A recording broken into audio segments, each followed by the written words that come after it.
The school's doctor is James Dyson. In addition to his orthodox medical qualifications, he has made an in-depth study of Steiner's medically related lectures and writings, and of the considerable research that these insights have inspired into a greater understanding of the human being. In Gauguin's words, what are we? I asked James how these other perspectives informed his work as a doctor. Well, that's a big question, isn't it? Well, just looking out of the window just now, what I was particularly interested in was observing movement, how children move. And I think that's as good a place to start as any, because movement speaks the language, not just in the ordinary neurological sense, but movement and gesture speak the language of the soul, they speak the language of development. They show us how a child is relating to the environment, for instance.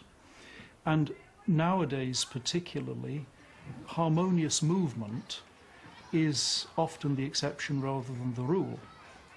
And why is this happening?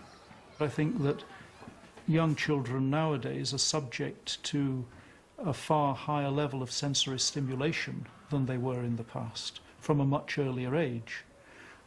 Be it in the form of IT and screens, or in other ways too.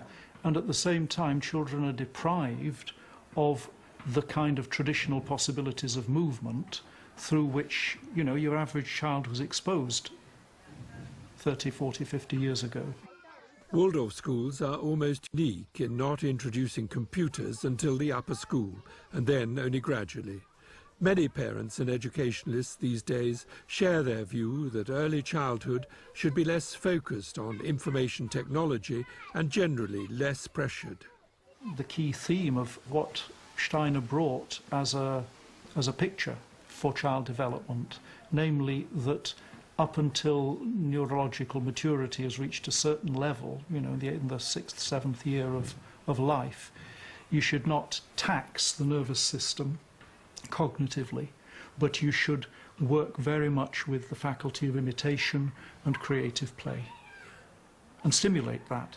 And for what reason? Why shouldn't you tax the brain? I mean, that's what you're talking about, isn't it?